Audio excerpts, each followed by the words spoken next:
Welcome back to Buff Entertainment. Today we're going to be talking about Call of Duty. The good and the bad. Okay, we're not talking about the bad because the bad is bad. And the good So is only really the good. Well, we're going to talk about the mediocre as well. So the good and the mediocre. Yeah, because I refuse to talk about Vanguard. I hate that game so much. I remember that game was like really popular when it first came out, and then everyone was like, "Yeah, it's kind of bad." That game was just straight up bad. But a lot of people still played it. A lot of people played it because everyone plays the multiplayer.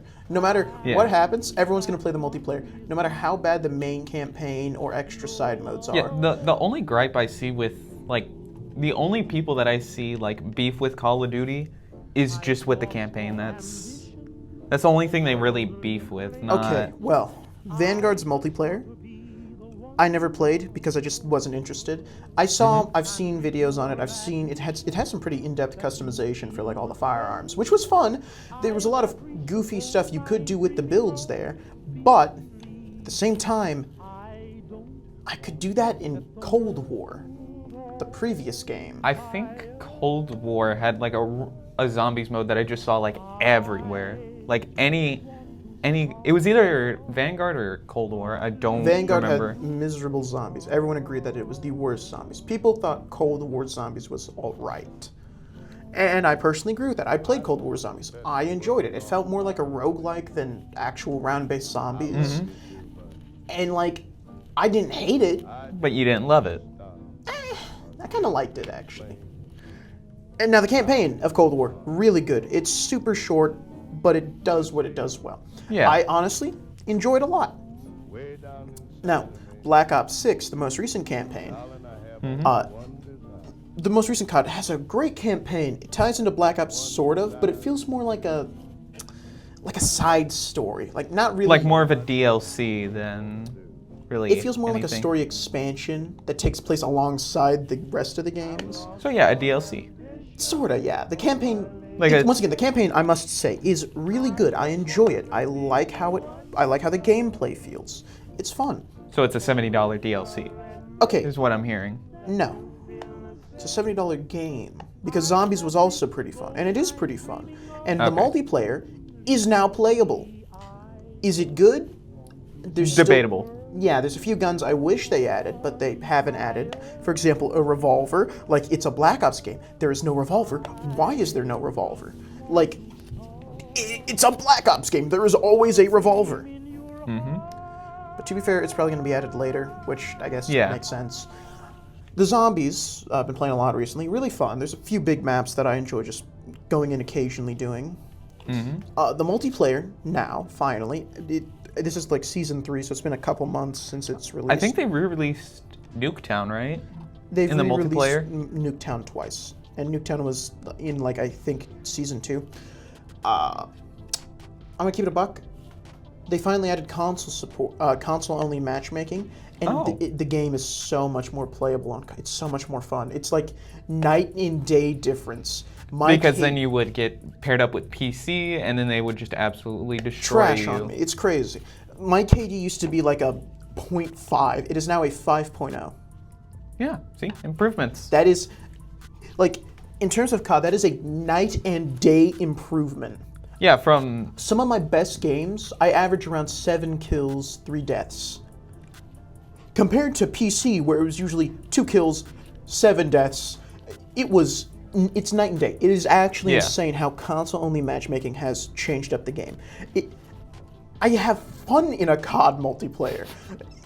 That's insane to say. And, I mean, that's really all there is to say. The multiplayer's fun, I guess. I enjoy it enough to play it constantly.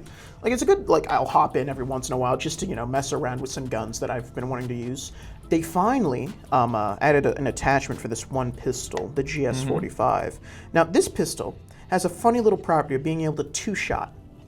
But the issue is its damage range, which is the effectiveness of that two-tap. Like fall off. No, it's like literally, I mean, yeah, it's basically fall off, I guess. So its fall off isn't 10 meters. It's not 15. Its base fall off is 5 meters. Damn. I need to install a long barrel, which is not the best barrel. The reinforced barrel is technically better, But the long barrel makes the damage range go up to 8. And then this Okay. new suppressor, instead of just being suppresses the gun, this new suppressor, It increases the range. and it's now 9. It is not a full 10 meters. Let's keep that in mind. Yeah, it's not a full 10 meters, but it's almost there. It makes it a good CQC weapon, because if you can 2-tap at 9 meters, you can outpace most SMGs. Like, I don't recommend it. I recommend if you're gonna you're gonna fight an SMG player, use an assault rifle or a sniper rifle, so you don't have to get near them. But if Yeah. you want a good pistol, which most people don't use pistols, they use the overkill perk, so they could have 2 weapons. Yeah. If you want to be competitive with a pistol, the 9mm PMM, the little dinky 3-shot pistol, it's good. It's really good. The new suppressor attachment that increases damage range is also on that. It's actually a universal suppressor. It applies to all weapons. Oh. So every weapon gets an increased damage range if you use that suppressor. By I think 1, right? It Or 2? No, it's all the weapons. It's snipers, SMGs. No, assault I mean rifles. for the damage fall off. Damage.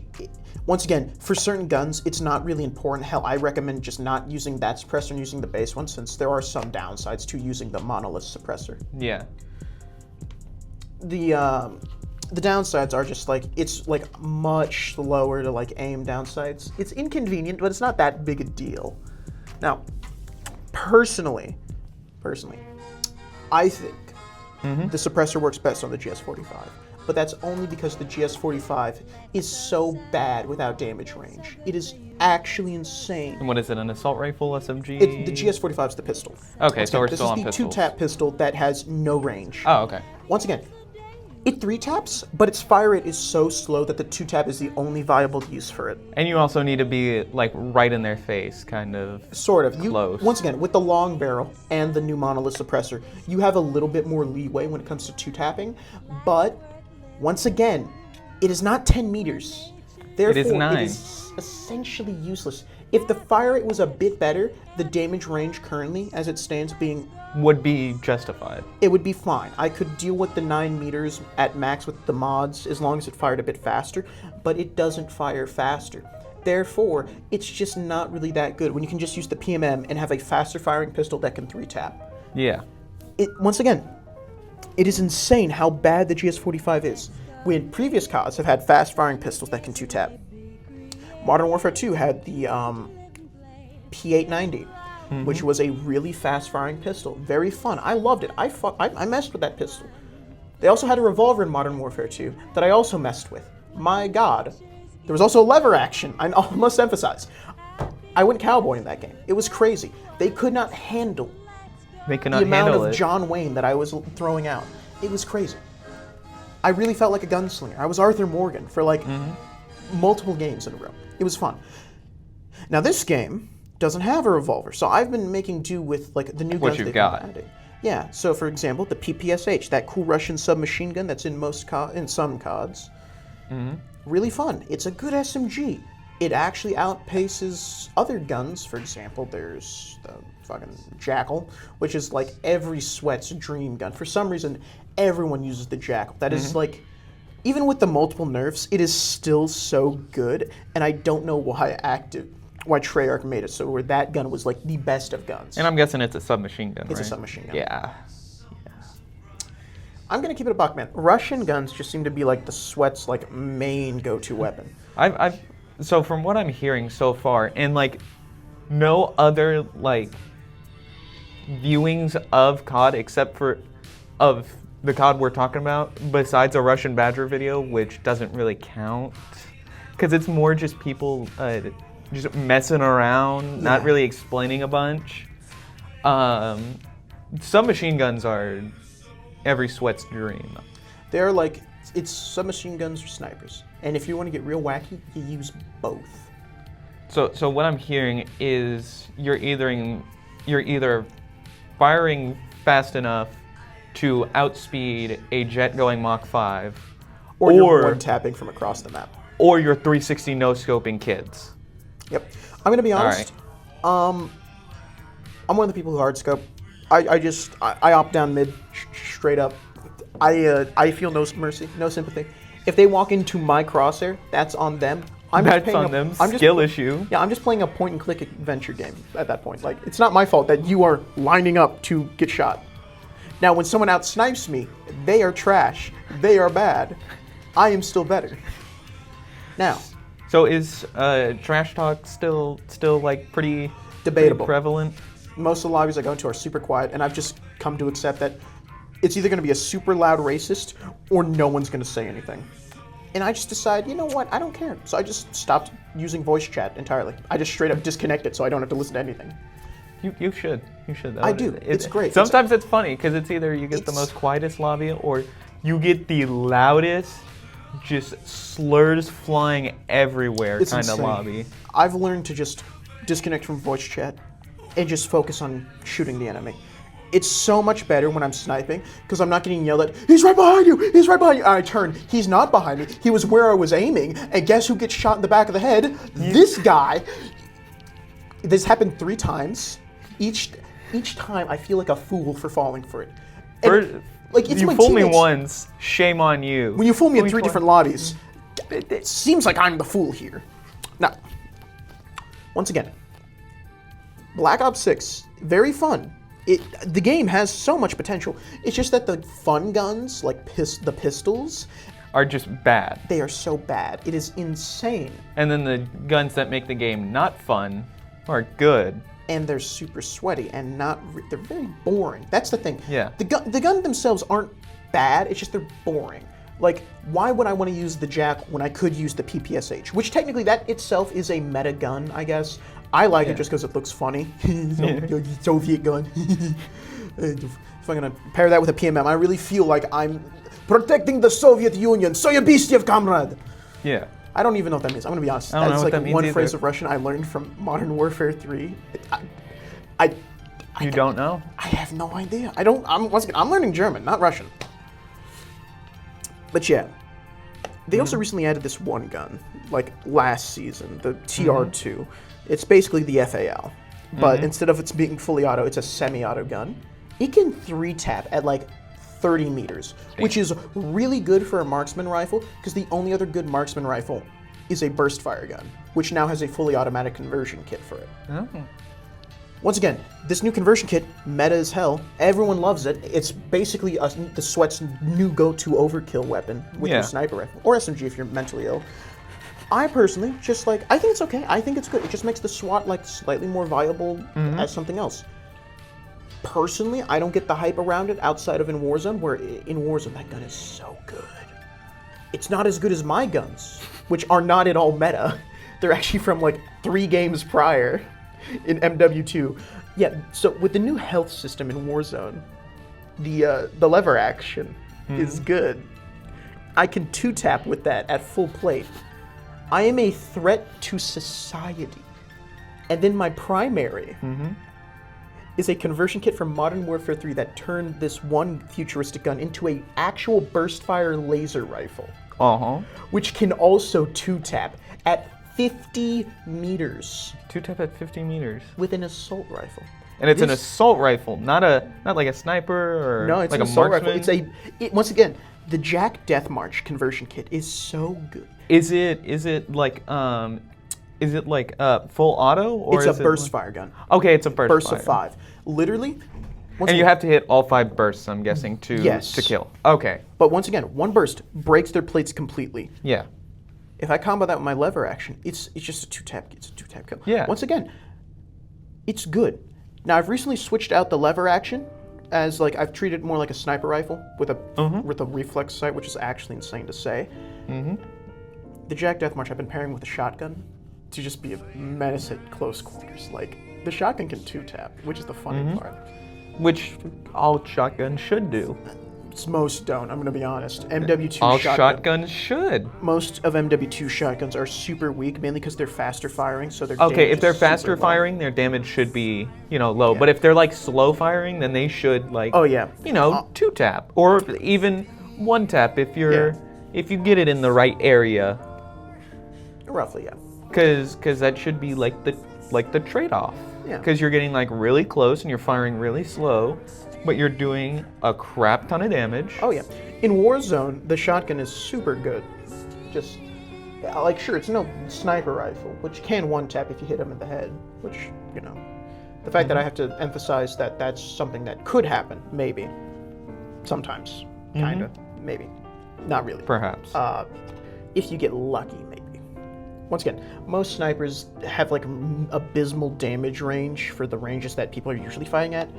Like, maximum, some have like 60 meters. Thanks. The range you're engaging at in Warzone for like headshots at that range, it's like 200 meters. So damage range really falls off pretty hard. So unless you're like within like 60 meters of them trying to hit a headshot with a sniper rifle, it's not going to be the easiest thing ever. Yeah. But once again, Warzone is fun, but the multiplayer is, I think, just objectively funner. I find it to be more enjoyable, especially with console-only That makes sense. matchmaking. Another thing I find super enjoyable that isn't COD, Rainbow Six Siege. Which kind of goes a little hand in hand. It kind of goes a bit wacky because Rainbow Six Siege is a much slower paced game. Like, Yeah. I'm not getting slide canceled on. It's like I've been 360 no-scoped in Rainbow, by the way. That is something that has happened on multiple occasions.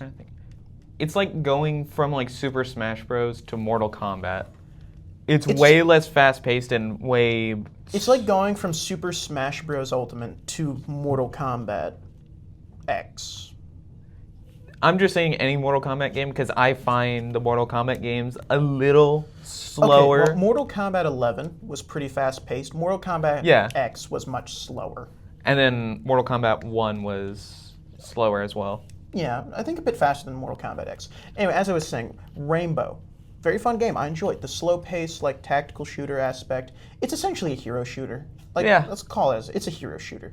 Each character has like different gadgets and different weapons. Yeah, it's a hero shooter without directly saying, hey, we're a hero It's a shooter. tactical hero shooter. But you get to choose your guns instead of them being kind of Well, preset. you get a pre-selected amount of gun. But each character but there's has- still some variety to be yeah. made where it's not like, oh yeah, I'm just gonna use Overwatch because yeah. it's not like Overwatch where it's like, hey, I'm playing Junkrat, I only get to lob explosives Oh yeah. and like do literally nothing else. I don't have like a gun or Oh anything. yeah. So a great example of someone who has access to like wall destroying explosives. Thermite. Thermite has access to a shotgun, an assault rifle, and 2 types of pistols. He either gets a 5.7 or he gets the 1911. I personally use the 1911 because it does more damage to the body and it's just cooler.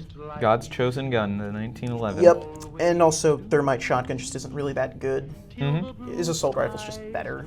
And even once again, the FBI they use actual like agencies. So the FBI agencies have access to the 1911s, the 5.7s. Yep, God's and then given the gun. specific shotgun. It's like an M9 basically. Yeah. It's a semi-auto shotgun. Once again, it's not great on attack, as like only a few operators have it. I'm pretty sure like another operator who isn't SWAT has it, but I don't remember off the top of my head who it is. Now on defense, the shotgun's really good. It's pretty decent, especially with operators like Castle and Pulse, which Pulse has a heartbeat monitor, which essentially Yeah. wall hacks at like a specific Yeah, range. it makes His sense. shotgun's really good. Shotgun on him is actually really logical since you can shoot through walls. Yeah. And essentially free wall kills if you're lucky, and they don't shoot first. Once again, I think Rainbow's a really fun game. It's just I don't like the people in the game. Like It's more of a player issue than a game issue. yeah, the game has potential to be fun with friends, but if you're by yourself, it is essentially you have to army of one this, or you communicate with your teammates, which most of the time are children. Let's be clear here. The amount of children I've had to play with and against is inconvenient. When you get into higher, like if you're playing like ranked and you're in like higher rank, it's not gonna be as many. There might be a couple sprinkled in there, but it's mostly gonna be fully grown men. There's a lot of children in ranked. You'd be shocked. No, I'm talking about like high ranks. Okay, to be fair, my highest rank is gold, and that's like middle of the road in terms of high rank. That's like higher than the lowest, but lower than the highest. You're right in the middle. Yeah. But the amount of children, man. Oh, and the ones that act like there's some like the next top frag Jinxie main. It's insane. I cannot emphasize enough how much footholes in the walls mean absolutely nothing. if you do not have a plan to use them. If you are just having them for the sake of having them, that is how you get shot by the enemy while you're trying to shoot a guy at a window. Footholds are only useful on one map, and even then, that is debatable. So footholds are not good. Footholds can be good if you use them. It's so mildly inconvenient. I cannot emphasize that enough. Anyway, that's really all the time we have for this episode. Thank you for listening.